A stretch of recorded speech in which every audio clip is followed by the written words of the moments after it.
ایک اور صفت بتائی گئی کہ وہ پنگھوڑے میں، کریڈل میں، پنگھوڑا کہہ لیں مہد کو یا گود کہہ لیں، ماں کی گود کہہ لیں، گود میں بھی بات کریں گے. اور اس کا ذکر ہم پڑھیں گے سورہ مریم میں آیت 29 میں. یہ اللہ تعالیٰ نے بات وہاں بیان فرمائی ہے کہ مریم علیہ السلام جب اس نئے پیدا ہوئے نیو بورن بیبی کو لے کر آئیں لوگوں کے سامنے، تو لوگوں نے بہت برا بھلا کہا کہ اے عمران کی بیٹی، تم نے یہ کیا کام کیا؟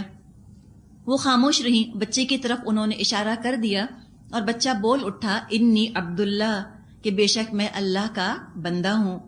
بچے بولتے ہیں نا، غوں غاں تو سب بچے کرتے ہیں، لیکن اس طرح کا حکمت والا اور بامعنی کلام یہ ان کی شان تھی، اور یہ عیسیٰ علیہ السلام کا معجزہ تھا.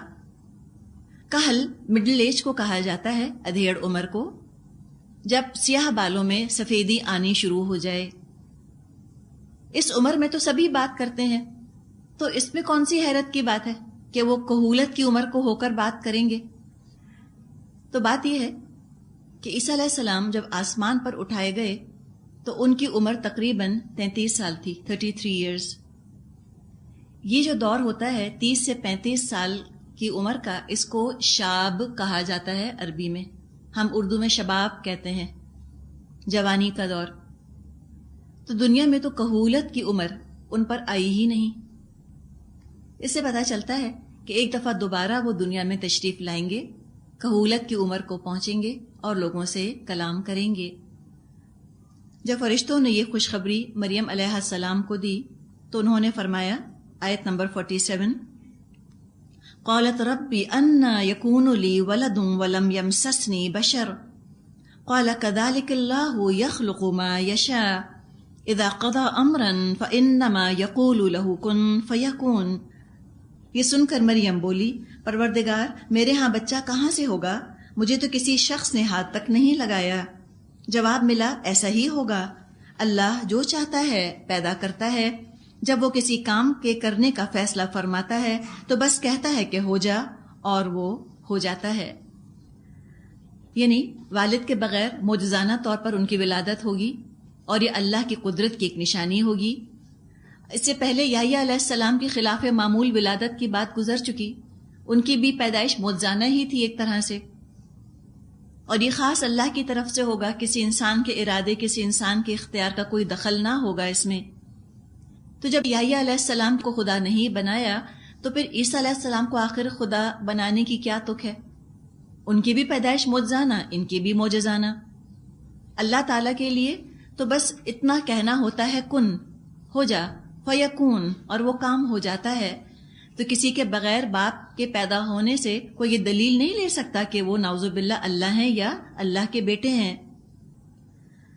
آیت 48، وَيُعَلِّمُهُ الْكِتَابَ وَالْحِكْمَةَ وَالتَّوْرَاةَ وَالْإِنْجِيلَ، اور اللہ اسے کتاب اور حکمت کی تعلیم دے گا، تورات اور انجیل کا علم سکھائے گا.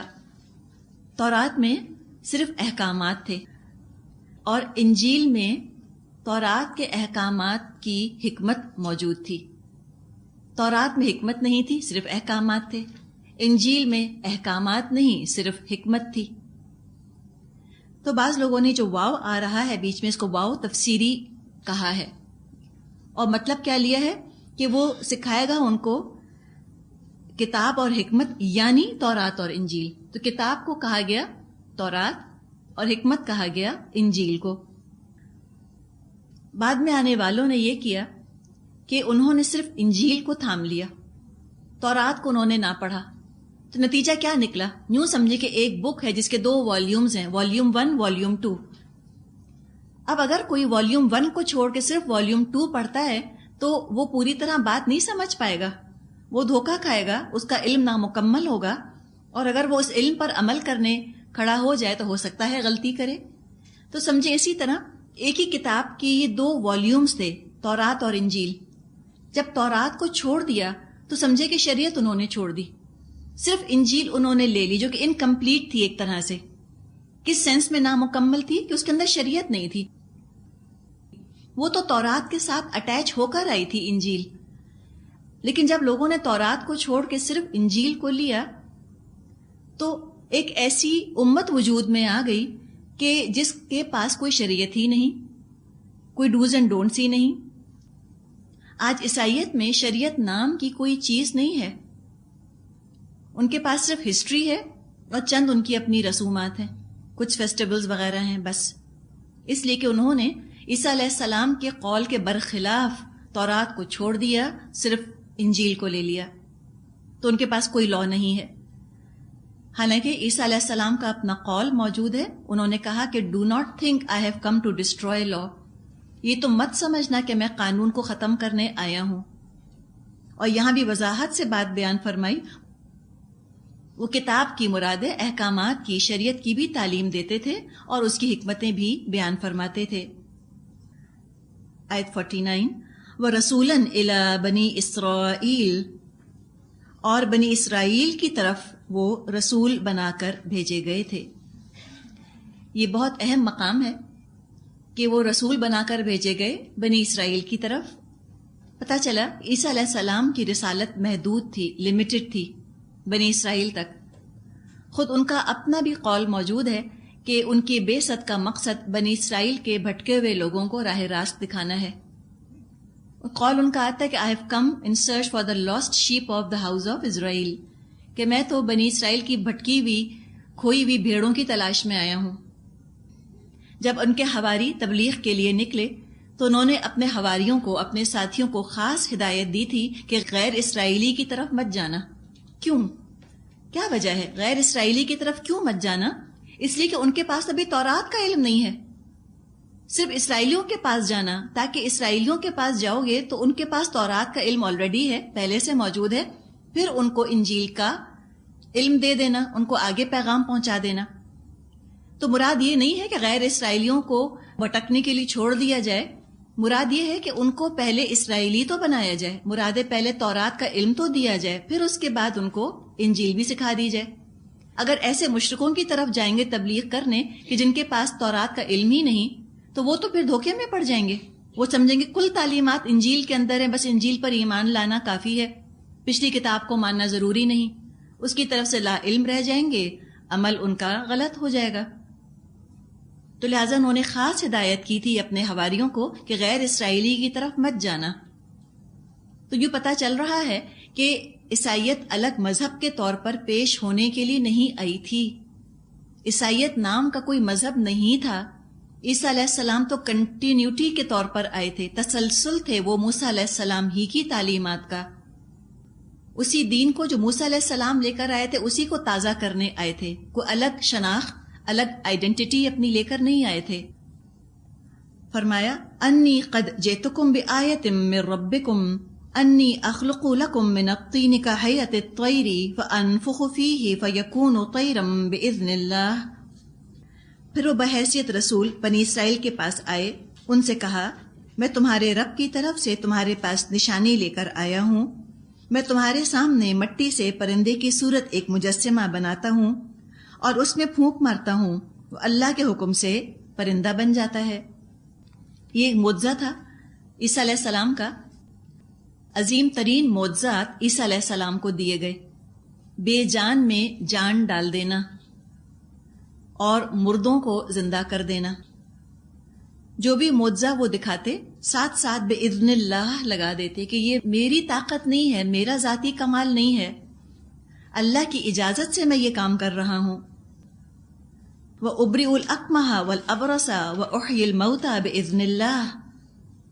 میں اللہ کے حکم سے مادرزاد اندھے اور کوڑی کو اچھا کرتا ہوں اور مردے کو زندہ کرتا ہوں.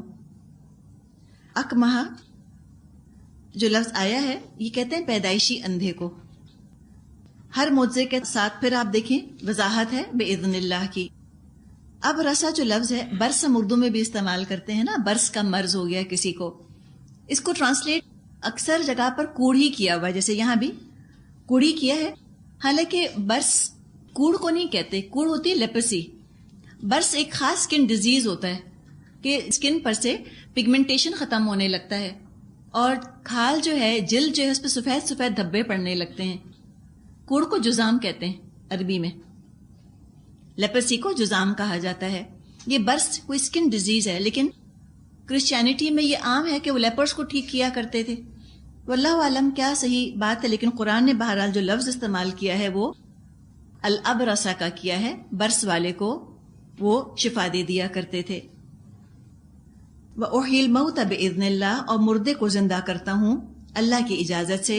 وَأُنَبِّئُكُم بِمَا تَأْكُلُونَ وَمَا تَدَّخِرُونَ فِي بُيُوتِكُم، میں تمہیں بتاتا ہوں تم کیا کھاتے ہو اور کیا اپنے گھروں میں ذخیرہ کر کے رکھتے ہو. ان فی ذلک لآیۃ لکم ان کنتم مؤمنین، اس میں تمہارے لیے کافی نشانی ہے اگر تم ایمان لانے والے ہو. اب یہ معجزات ہیں جو عیسیٰ علیہ السلام کو دیے گئے.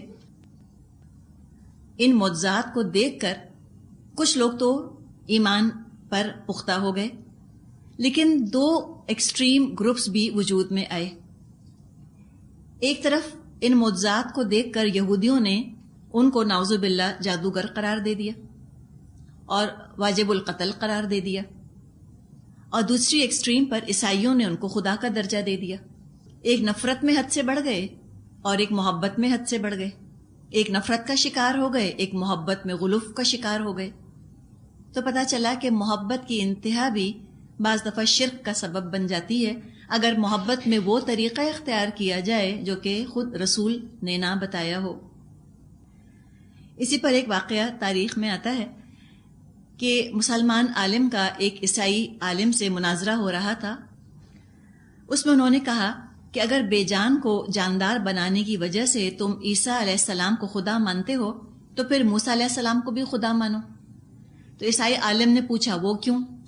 مسلمان عالم نے کہا کہ موسیٰ علیہ السلام کے ہاتھ میں ان کا عصا بھی تو سانپ بن جاتا تھا. اس پر وہ عیسائی عالم لاجواب ہو گیا. تب دیکھیں نا مسلمان کتنے عقل مند تھے، کتنے پڑھے لکھے تھے. عقل سے، لاجک سے، علم اور اخلاق کے ذریعے سے مسلمانوں نے تبلیغ کی، اور اسی کی آج بھی ہمیں ضرورت ہے کہ ہم انہی طریقوں کو دوبارہ سے زندہ کریں. آگے فرمایا آیت 50-51 وَمُصَدِّقًا لِمَا بَيْنَ يَدَيَّ مِنَ التَّوْرَاةِ وَلِأُحِلَّ لَكُمْ بَعْضَ الَّذِي حُرِّمَ عَلَيْكُمْ، اور میں اس تعلیم اور ہدایت کی تصدیق کرنے والا بن کر آیا ہوں جو تورات میں سے اس وقت میرے زمانے میں موجود ہے، اور اس لیے آیا ہوں کہ تمہارے لیے بعض ان چیزوں کو حلال کر دوں جو تم پر حرام کر دی گئی ہیں. مصدقاً لما بین یدیّ، تصدیق کرنے والا اس کی جو میرے سامنے ہے، یعنی جو تورات میں پیشن گوئیاں موجود ہیں کہ ایک اور نبی آئے گا، تو عیسیٰ علیہ السلام خود اس پیشن گوئی کو سچ ثابت کرنے والے بن کر آ گئے. اگر عیسیٰ علیہ السلام تشریف نہ لاتے تو تورات کی پیشن گوئی کیسے ٹھیک ہوتی؟ تو خود تورات کو ویریفائی کرنا ہے عیسیٰ علیہ السلام کا آنا. اور دوسری بات جو فرمائی منت توراتی، تورات میں سے، یہ کیوں فرمایا؟ اس لیے کہ تورات میں تحریف ہو چکی تھی، تو پوری کی پوری تورات کو ویریفائی نہیں کر رہے، پوری کی پوری تورات کی تصدیق نہیں کر رہے، لیکن جو سچائی ہے تورات کی اس کی تصدیق عیسیٰ علیہ السلام نے فرمائی. فرمایا وَجِئْتُكُمْ بِآیَةٍ مِّن رَبِّكُمْ، دیکھو میں تمہارے رب کی طرف سے تمہارے پاس نشانی لے کر آیا ہوں. فَاتَّقُوا اللَّهَ وَأَطِیعُونِی، لہٰذا اللہ سے ڈرو اور میری اطاعت کرو. آیت 51 ان اللہ ربی و ربکم، بے شک اللہ میرا بھی رب ہے اور تمہارا بھی رب ہے. فاعبدوہ، تو بس اسی کی عبادت کرو. ھذا صراط مستقیم، یہی سیدھا راستہ ہے. یہاں پر دو آیات میں عیسیٰ علیہ السلام کی تمام تعلیمات کا خلاصہ بیان کر دیا گیا.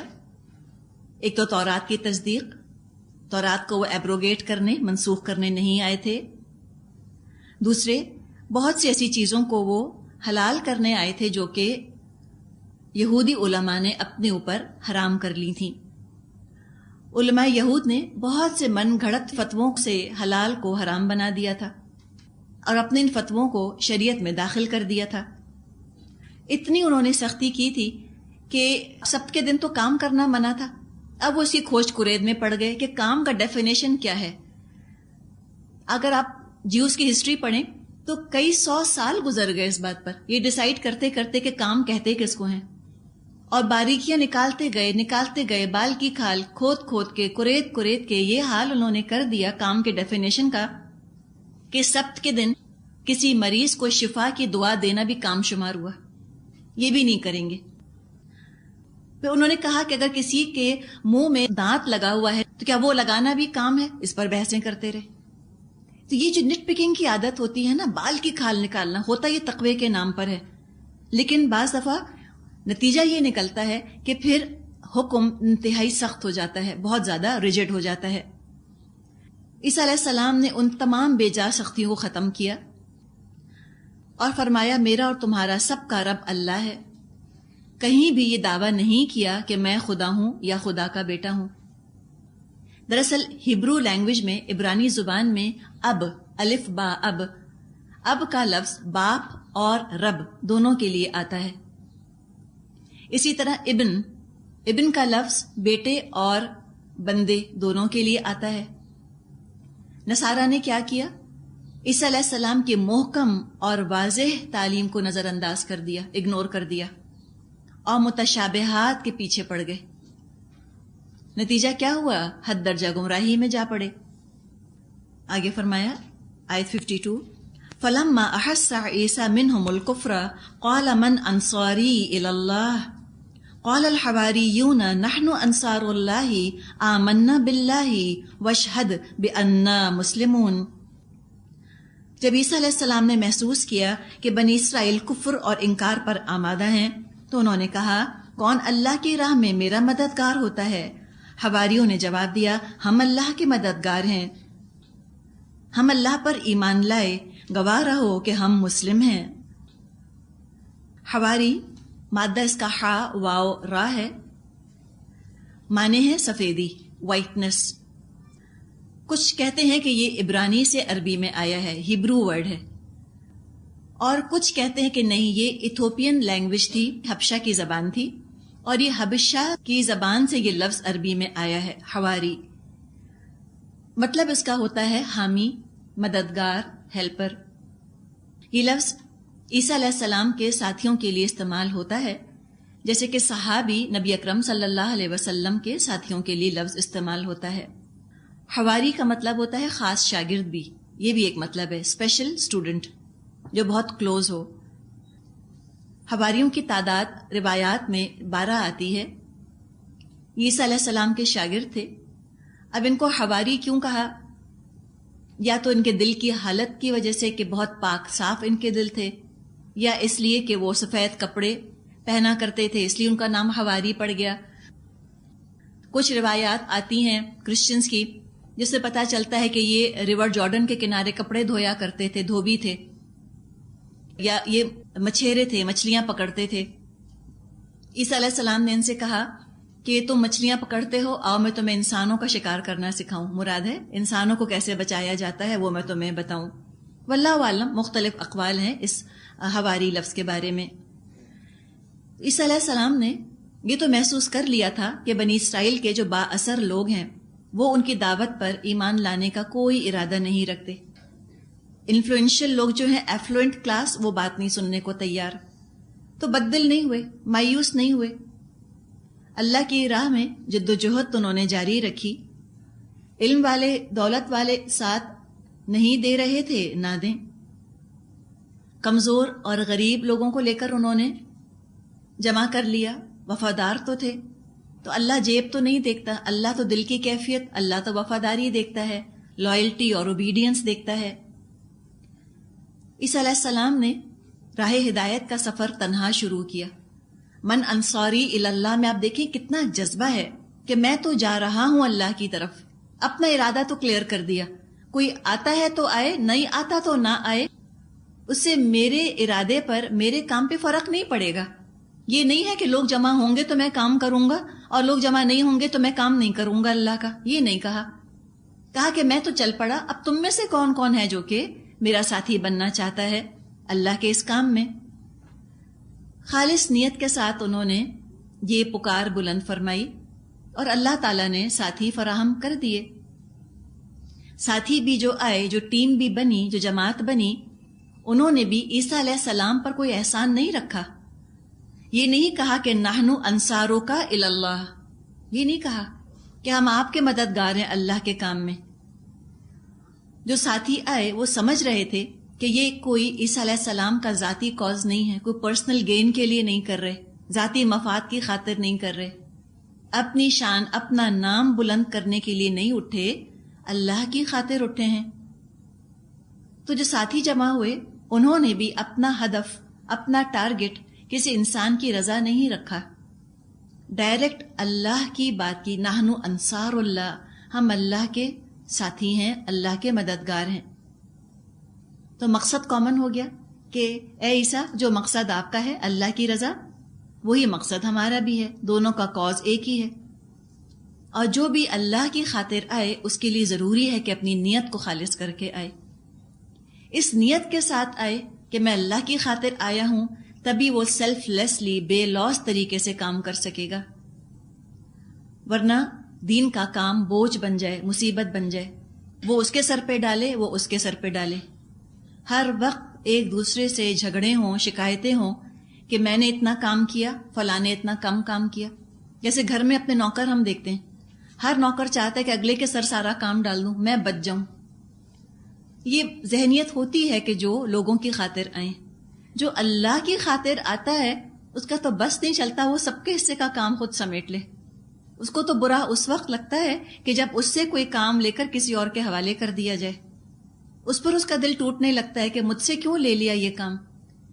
وہ تو یہ چاہتا ہے کہ زیادہ سے زیادہ میں لگ جاؤں، زیادہ سے زیادہ میں اللہ کا کام کروں، اور یہ کیفیت کسی پیسے سے خریدی نہیں جا سکتی، کسی تنخواہ سے، کسی بونس سے یہ نہیں چیز پیدا کی جا سکتی۔ یہ جو انیشیٹو ہے نا، یہ تو آج کل بڑی بڑی کمپنیز کا موضوع ہے کہ اپنے امپلائیز کے اندر ہم یہ انیشیٹو لینا کیسے پیدا کریں، ان کے اندر ہم یہ ایمبیشن کیسے جگائیں کہ وہ کمپنی کے لیے کام کریں۔ کوئی انسینٹیو ایسا نہیں ہو سکتا جیسے کہ اللہ کی رضا حاصل کرنا انسینٹیو ہوتا ہے۔ تو اللہ کی خاطر جو آتے ہیں وہ تو ہر کام کو ایک موقع، ایک اپرچونٹی سمجھتے ہیں کہ اللہ کی مہربانی، اس نے مجھے توفیق دی کہ میں نے اتنا وقت، اتنا پیسہ، اتنا ایفرٹ لگایا۔ ساتھ ہی ساتھ حواریوں کو احساس تو تھا کہ جس کام کا بیڑا انہوں نے اٹھایا ہے آسان کام تو نہیں ہے، کتاب اور سنت کی پیروی کرنی ہے، قول سے، عمل سے گواہی دینی ہے کہ جو ہم کہہ رہے ہیں واقعی وہ ہم کریں بھی۔ تو ساتھ ہی ساتھ انہوں نے اللہ سے دعا کی۔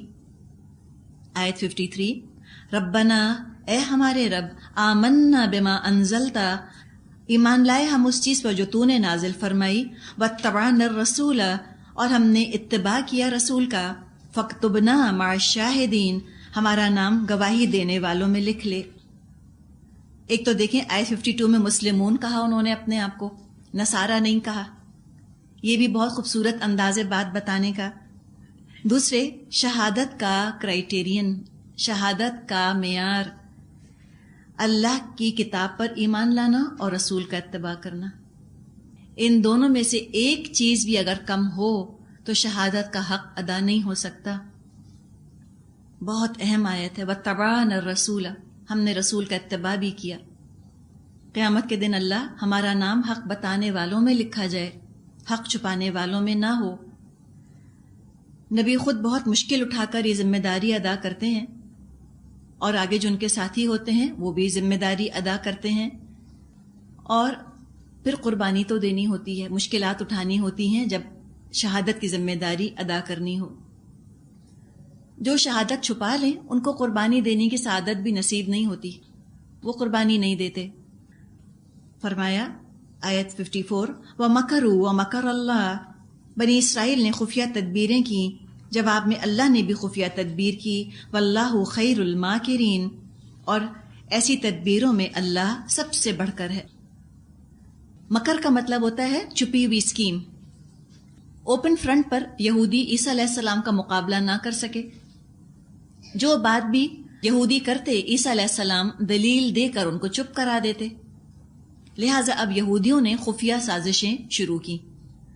معجزات کو دیکھ کر کہا کہ یہ تو جادوگر ہے، اور جادوگر کی سزا موسیٰ علیہ السلام کی شریعت میں موت تھی۔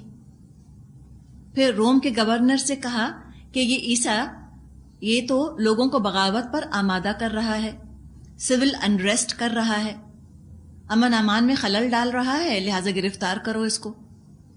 یہ سب چالیں چل کر انہوں نے رومنز کو اس بات پر آمادہ کر لیا کہ عیسیٰ علیہ السلام کو وہ سولی پر چڑھا دیں، اور عیسیٰ علیہ السلام کے ساتھیوں میں سے ایک ساتھی کو جوڈس اسکیریٹ، اس کو 30 اشرفیاں دے کر 30 کوائنز دے کر اس بات پر آمادہ کیا کہ وہ رومن سپاہیوں کے ساتھ جائے اور جا کر عیسیٰ علیہ السلام کی شناخت کروا دے۔ اس زمانے میں اخبار وغیرہ تو نہیں تھے کہ ہر جگہ تصویریں ہوتی عیسیٰ علیہ السلام کی، وہ تو سامنے دیکھ کر پہچاننا ہوتا تھا۔ یہ سب انہوں نے چالیں چلیں، یہ اپنی چالیں چل رہے تھے، اللہ اپنی پلاننگ کر رہا تھا، اور تدبیریں کرنے میں اللہ کو تو کوئی ہرا نہیں سکتا۔ والآخر دعوانا ان الحمد للہ رب العالمین۔